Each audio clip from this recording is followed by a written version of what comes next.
Buenas tardes, espero estén todos bien, chicos. Hago esta grabación debido a que por motivos laborales no podré estar con ustedes presente la tarde de hoy o la noche de hoy, y mi parte de la exposición junto con mis compañeros Juan Diego y Camila pues no la podré hacer en vivo y en directo. Así que por ende, eh, una disculpas de antemano, y el profesor pues se encargará de explicar un poco sobre lo que voy a mencionar, ¿no? A nosotros nos tocó como tal la psicología existencial, a mí en específico hablar sobre el análisis existencial, sobre dos autores en específicos, cada quien con su punto de vista y sus teorías, ¿no? Entonces, para hacerlo breve y sencillo, eh, pues vamos a ello. Primero que nada, yo les voy a hablar del análisis existencial, ¿verdad? Propuesto por Ludwig Wisanger, ¿verdad? Que fue un psiquiatra de los años 1881 a 1966, ¿no? Él compartía corrientes y puntos de vista con Freud, ¿verdad? Y lo que respecta al psicoanálisis. Pero él fue un poco más allá del punto de vista del psicoanálisis en sí y de lo que sería la patología como tal y cómo los médicos catalogaban a los pacientes en aquel entonces. Él siempre fue como un paso más adelante, ¿no? Aquí, eh, como un punto resaltante en el cual él hace mención que cada persona estaría conformada por un cúmulo amplio de experiencias vividas. O sea, él en estas cortas líneas lo que quiere decir es que el paciente va más allá de la enfermedad, no es solamente tratar la enfermedad, es lo que está detrás de la enfermedad también. No es solamente lo que padece físicamente o anatómicamente, patológicamente hablando, sino va más allá. Son todas esas experiencias que ha arrastrado junto con su patología. Este, dotarían a la persona de una característica de la percepción del mundo y la vida, sin la cual no podría entenderse la patología que pudiera estar padeciendo en un momento de la misma. Es lo que quería decir con esto, es que la patología también va de la mano con el discurso, ¿verdad? Que hay que entender el discurso del paciente. eh, si obviamente el discurso concuerda con los síntomas o la patología que se observa, los signos síntomas, es muy importante, ¿no? Y, y también él estaba como en contra, ¿verdad? De que los médicos no veían a la persona, simplemente la persona era muy ligada a la patología, como bien venía diciendo. Él tiene una serie de conceptos súper, súper importantes, ¿verdad? O puntos que él llegó a tratar a lo largo de sus investigaciones en su carrera, ¿no? Entonces, entre ellos tenemos la experiencia como clave del conocimiento. Bisanger plantea que el ser humano va más allá de la simple enfermedad, como venía mencionando anteriormente, viéndolo de forma holística, es decir, como un todo. Porque si bien es cierto, no es solamente la patología, es el entorno del paciente, es cómo se siente el paciente, no físicamente, anímicamente, emocionalmente hablando, cómo sobrelleva su patología, ¿no? Entonces hay que tener en cuenta que la persona no es la enfermedad y ya, es un cúmulo de cosas que uno, a medida que va hablando con las personas, uno va a tener que ir descifrando para buscar la manera más adecuada para tratarla, ¿no? Entonces me pareció muy importante. De hecho, en esta parte, él tenía un lema que me gustó mucho, que dice, existir no es solo ser, sino ser en el mundo con otros, que proviene del germánico Dasein. Esto hace referencia a que hay que descubrirse a sí mismo frente a los otros. Es decir, nosotros somos seres individuales, pero a su vez debemos de tener en cuenta que somos una especie social, ¿no? Entonces, bien, no nos damos cuenta de nuestras capacidades estando solos, o en la mayoría de las veces no nos damos cuenta porque lo hacemos de manera inconsciente, pero delante de otros, de nuestros pares, nos descubrimos a nosotros mismos, nos damos cuenta de nuestras debilidades, de nuestras fortalezas, eh, también hacemos comparaciones unos con otros, consciente o inconscientemente, y nos damos cuenta de nuestras limitaciones, pero también de nuestras fortalezas. Entonces, me gustó mucho porque él habla de descubrirse a sí mismo frente a los otros. Y o también los otros nos ayudan a vernos desde su percepción, cosas que quizás nosotros desconocemos, que lo hacemos de manera inconsciente, otros nos pueden hacer ver nuestras cualidades o también nuestros puntos débiles para reforzarlos y fortalecerlos, ¿no? También nos habla del ser humano como proyecto. Obviamente nosotros mismos somos nuestro mejor proyecto. Eso hay que tenerlo bien claro, ¿no? Cada persona tiene como proyecto vital fundamental el ser.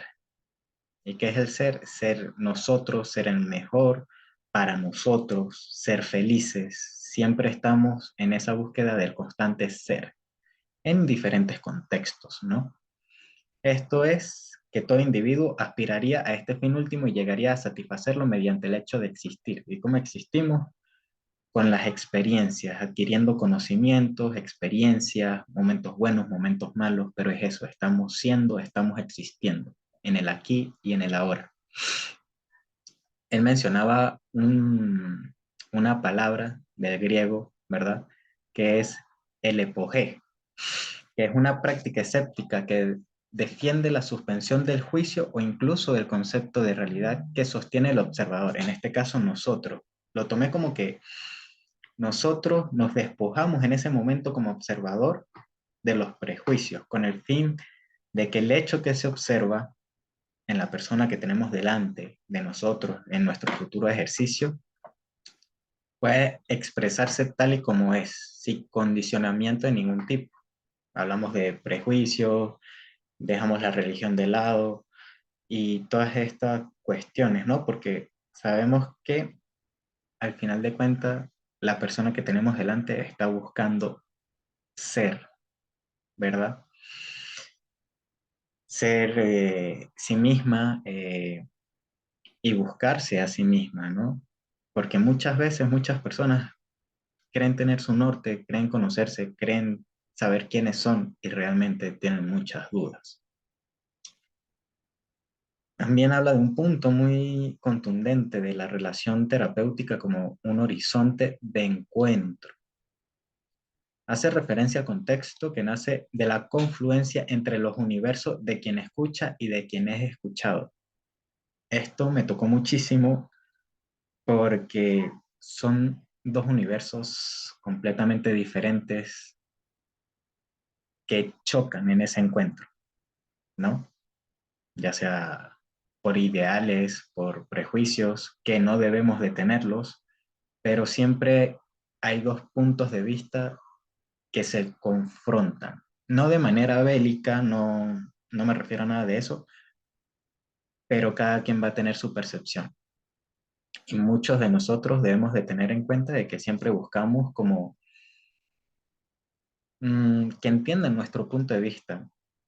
Y siempre lo que nos han venido diciendo es que también debemos de tener empatía e intentar comprender la situación del otro, ¿no? Ajá, que requiere de una perspectiva fenomenológica. Esta parte, obviamente, lo fenomenológico es lo observable, ¿no? Lo verificable en ese contexto. Con ello se pretende que el acercamiento al paciente respete siempre su historia y la reconstrucción de los hechos de que ella pudieran desprenderse en cada caso, evidenciándose tantas formas de existir como individuos habitan en el mundo. O sea, la imagen lo dice claro. nosotros vamos a reconstruir, vamos a indagar, vamos a sacar a relucir cosas del pasado, cosas de su presente. Inclusive, este, se puede hablar de lo que sería el futuro de la persona que tenemos delante, ¿no? Evidencian, ajá. Entonces, él, Bissinger, menciona cuatro tipos existenciales del ser o del análisis existencial, ¿no? Que está la persona singular, que se desconecta de su realidad, pero más que todo de esa realidad de su entorno, que está muy por su cuenta, ¿no? Está la persona dual, hace más mención a las personas que buscan estar en pareja o no precisamente en pareja, sino estar acompañados. Está el existencial plural, que ya tiene que ver con el desenvolvimiento de nosotros dentro de una sociedad, dentro de un grupo dinámico y los diferentes roles que tengamos que ejercer en dicho grupo, ¿no? Y por último, da espacio a lo que es el ser anónimo, que ahí en la imagen podemos observar que esa persona está allí, pero se desconoce, no sabe quién es o está en esa constante búsqueda del ser. Entonces, muy curioso estos diferentes tipos de contextos que él nos plantea y por dónde nos va paseando, ¿no? En esta parte habla de, o sea, del ser anónimo, es que habla de la distorsión de la imagen propia. O sea, allí surgen las preguntas: ¿quién soy? ¿A dónde voy? ¿Cuál es mi norte? Me desconozco. Me veo en el espejo, pero no sé quién soy. No tengo como una, no diría personalidad definida, sino una personificación, ¿no? También toca otros puntos como trascendentales, ¿no? En el análisis existencialista, como lo es el amor. La preocupación por los demás dotaría de sentido trascendente al ser, permitiendo la transmisión de vivencias más allá de su propia finitud. Así, con el otro se equilibraría el vacío entre la soledad y la alineación de la masa. Es lo que quiere decir con esto, que nuestro cuerpo, que creemos que somos nosotros, es como nuestro recipiente realmente. Somos una masa, ¿no? En el espacio. Y está ese vacío en la soledad. Y muchas personas buscan llenar ese vacío con el amor y porque los hacen sentir plenos, se sienten útiles, ¿no? Y obviamente el amor trasciende, todos hemos escuchado eso, trasciende, traspasa fronteras, ¿no? Y obviamente que si hacemos las cosas por amor, lo hacemos porque nos llena, nos sentimos felices de esta forma, ¿verdad? Entonces, él lo plantea de una forma muy interesante. Por otra parte, está Medar Voss, ¿no?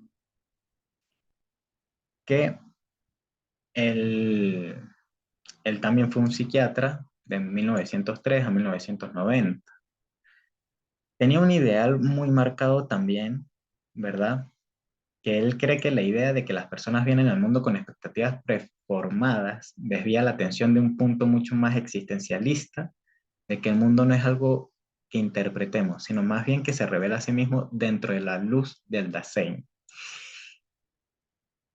Prácticamente él habla como que ya nuestro destino está escrito, ¿no?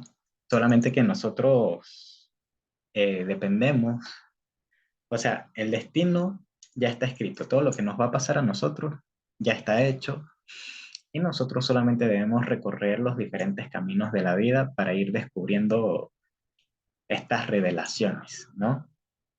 Dentro de la luz.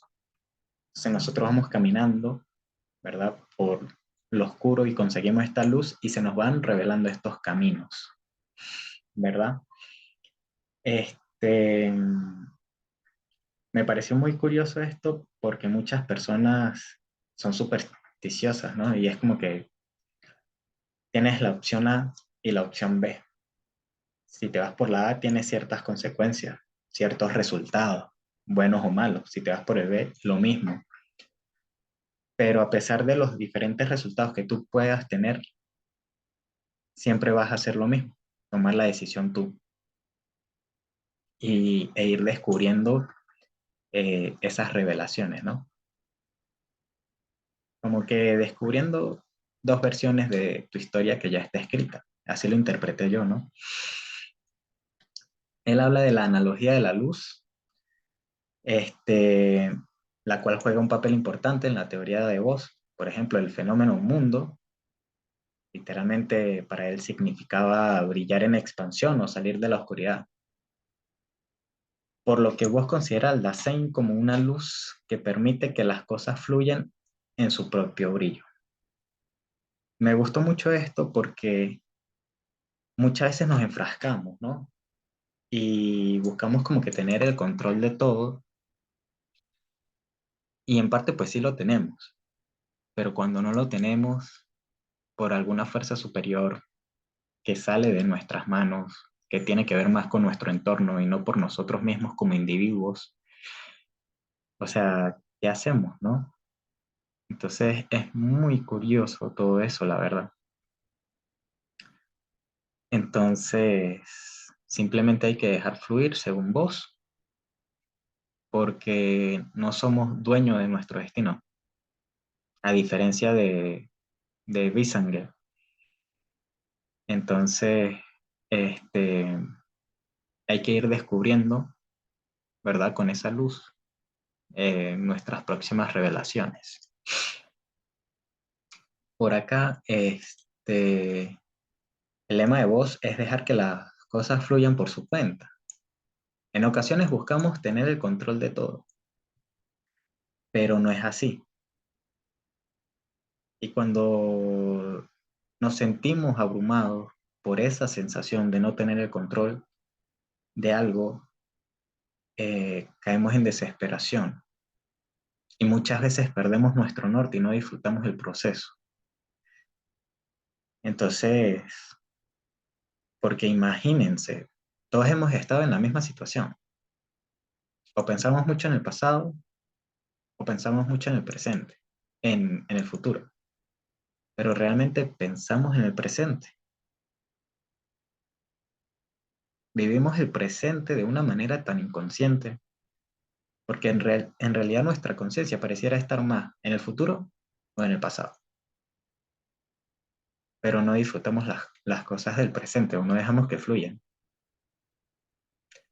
Y si nos concentramos en el presente, de una forma consciente, queremos controlarlo todo. Controlar nuestro tiempo. Si salgo una hora antes de mi casa para llegar a la universidad, obviamente voy a llegar temprano, tener ese control del tiempo, pero en el trayecto, cuando las cosas fluyen, para bien o para mal, resulta y pasa que hay una cola de la gasolina que te deja trancadísimo la avenida y ya ese control de tiempo que tú lo tenías lo perdiste. Y empiezas con esos ataques de ansiedad porque vas a llegar tarde para tu clase, para el parcial, una consulta médica, tantos contextos y se crea esa desesperación, ¿no? Adaptándolo un poquito al contexto que estamos viviendo en la actualidad. Entonces realmente no tenemos el control de todo, ¿no? Eh, Aquí vos es curioso porque los existenciales, a diferencia de Bissinger, eh, él propone como dos cuestiones existenciales que son relativas, el tiempo y el espacio, ¿no? Por lo menos en esta imagen, donde está la pareja, parecieran estar eh, digamos, uno al lado del otro, pero realmente nos damos cuenta de que no es así, ¿no? Y, y es que ambos son relativos, el tiempo y el espacio. Todos los hemos escuchado, ¿no? Él aquí da un ejemplo de que no es lo mismo tener una persona de manera distante a tener una persona cerca. obviamente son contextos opuestos. Uno cree que uno siente cerca a la persona que tiene cerca, físicamente hablando. Aquí fácilmente yo puedo tener al lado a un amigo, a mi mamá o lo que sea, y muchas veces quizás me puedo sentir solo y no acompañado. Y hay personas que estando tan lejos están más presentes. Entonces ahí es donde entra esta cuestión de la relatividad existencial. Realmente lo que tengo cerca está cerca, realmente lo que está lejos o está más cerca de lo que parece. Inclusive hay personas que por la misma situación del país que han emigrado han estado más presentes de manera virtual que cuando estaban aquí en el país, hablando en un contexto de reuniones familiares, pero es porque se dieron cuenta de que no disfrutaban el presente, ¿no? Y ahora que las cosas fluyeron, hicieron consciente lo inconsciente. Simplemente pasaba la reunión familiar y como que no le dan la importancia. Y ahora que están lejos, si quieren estar presentes. Entonces, es tan relativo, ¿verdad? Entonces, es algo que te pone a pensar cuando empiezas a leer un poco sobre los puntos de vista de ambos y haces consciente tantas cosas, o por lo menos me pasó a mí. No sé si me estoy dando a entender con esto que estoy mencionando, ¿no? Pero son como enfoques que trascendieron con estas teorías de estos autores, ¿no? Este, por acá tenemos que él menciona la sintonía, ¿verdad? Aquí vos manifestaba que según nuestros pensamientos vamos a tener una sintonía o frecuencia. Creo que es algo que hemos escuchado muchísimo también, de que lo que uno piensa lo atrae, al menos así lo interpreto. Donde según nuestro humor veremos las manifestaciones en nuestro entorno. Por ejemplo, si tenemos hambre y si se ponen a analizar un poco, creo que sí, o por lo menos yo tuve como varias revelaciones de que en ciertas situaciones, cuando mi humor era de cierta forma, como que todo apuntaba a cómo yo me sentía, ¿no? Entonces, por ejemplo, si tenemos hambre, todo lo que veremos a nuestro alrededor será comida. O si estamos ansiosos, todo nos resultará amenazante o agobiante. El hecho de salir temprano a la facultad y en el trayecto se presentó algún percance, un accidente, lo que sea, y ya empieza ese ataque de ansiedad y uno siente que no controla nada y te agobias y te preocupas en exceso. Entonces, es curioso. O hasta suele pasar, diría yo, en la actualidad, que uno está pensando algo y se lo he escuchado más de una persona, que yo estoy pensando, no sé, en teléfonos, en computadoras o lo que sea, y ni siquiera he investigado nada en Google. Y me meto en el Instagram, en Facebook, y me salen así de una vez publicidades como, ah, mira este nuevo teléfono que salió, o llévate dos teléfonos por tal precio, y es como que mi sintonía, mi enfoque es en base, en este contexto, la tecnología, y me empiezan a aparecer estas publicidades y todo lo que veo, pues son, pues eso, y esa es mi sintonía, mi enfoque, mi humor. Entonces, es curioso, ¿no? Es como que si ya todo apuntara a lo que tú quieres realmente. Este, por último, aquí vos habla de los sueños, y es como que el que más me tocó, me hizo reflexionar. En los sueños, él permite que revelen, o sea, sus propios significados. O sea, le permite al paciente que revelen sus propios significados a los distintos sueños que puedan manifestar tener. Todo no está escondido tras los símbolos, escondiéndose del sensor permanentemente presente. Más bien, los sueños nos muestran cómo estamos iluminando nuestra vida. Si nos sentimos atrapados, ¿verdad? Al momento de tener un sueño, nuestros pies estarán estancados en un bloque de cemento. Es el ejemplo que él daba. Si nos sentimos libres, vamos a sentirnos libres en nuestros sueños, vamos a poder volar. Si nos sentimos culpables, soñaremos con pecados y culpas. Si estamos ansiosos, soñaremos con objetos persecutorios, objetos, personas, algo o alguien que nos persigue.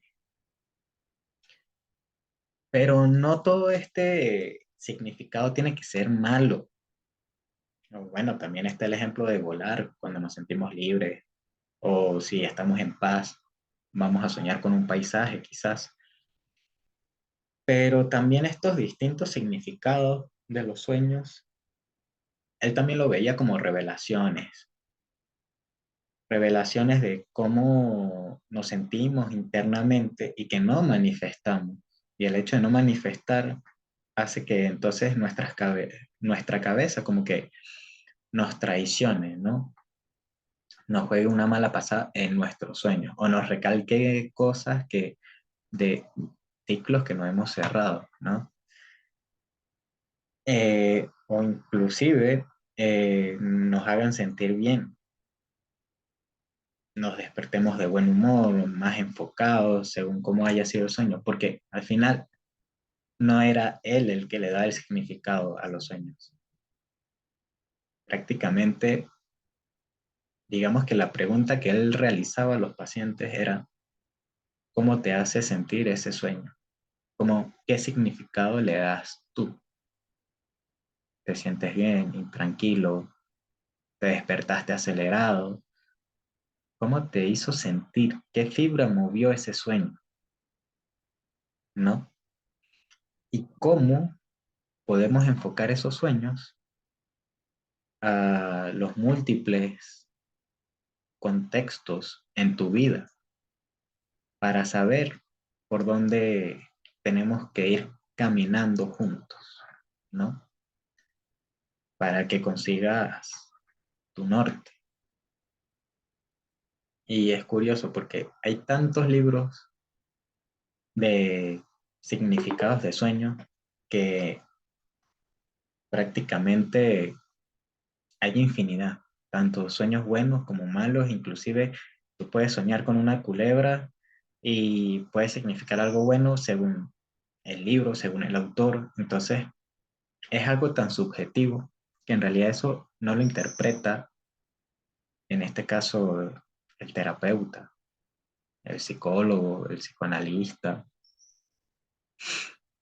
también es el significado que le da el paciente o la persona que tenemos delante, porque hay que resaltar y tener en cuenta, como mencionaba anteriormente, según Bissinger, que hay un choque de universos.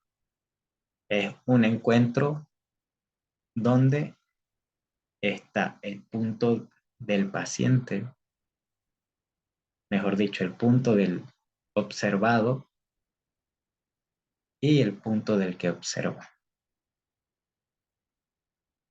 Y hay que llegar a ese punto medio, ¿no?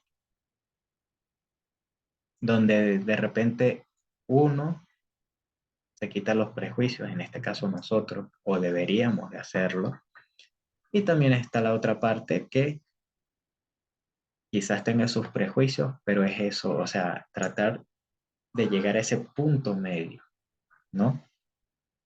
Entonces me pareció súper interesante todo esto de lo existencial porque me movió como un poco esa fibra de lo que es lo consciente y lo inconsciente y cómo lo llevamos a nuestra existencia, ¿no?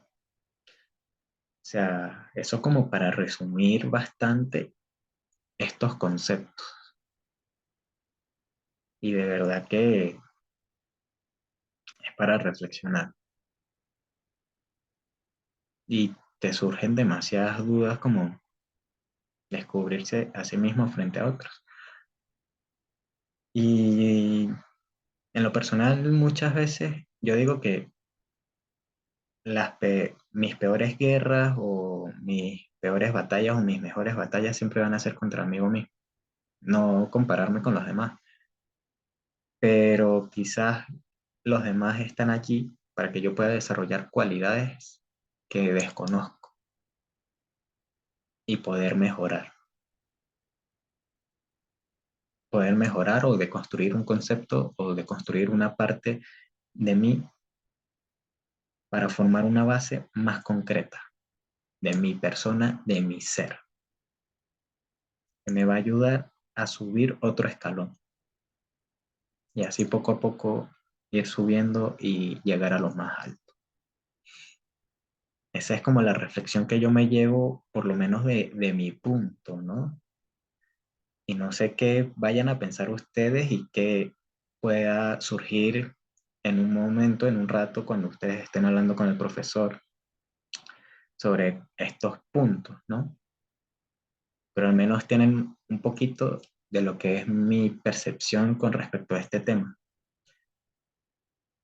que, que me ayuda a hacer una introspección. Ujú. Así lo veo yo. Lo hice como corto, breve, preciso, porque de verdad que el existencialismo, si entramos en contexto y en profundidad, vaya, hay demasiada tela que cortar y podemos estar aquí toda una tarde hablando de esto, porque lo que es el existir y el ser existiendo es muy complejo. O sea, somos una masa en el espacio y en el tiempo, donde tratamos de darle sentido a todo lo que nos rodea. Y más que a todo lo que nos rodea, tratamos de darle sentido o una orientación a nuestras vidas buscando estas revelaciones que mencionaba vos, donde nosotros somos los que podemos escribir nuestra historia o puede ser que nuestra historia ya esté escrita. Y lo más curioso de todo es que no lo sabemos a ciencia cierta. Inclusive hoy, aquí en el presente, yo puedo creer que yo sé qué es lo que voy a hacer en 1 hora o en 2 horas, pero puede ser que lo que tengo en mente no se me dé o no lo haga. Entonces, ¿hasta qué punto somos nosotros los que escribimos nuestra historia o hasta qué punto es nuestra historia la que ya está escrita? Muchas gracias por su atención. Espero que por lo menos mi punto les haya movido un poco las fibras como me las movió a mí. Me generó ruido. Son más como las preguntas que me llevo que respuestas, pero es eso, como que me invitó más a indagar sobre estos distintos temas que se tocan.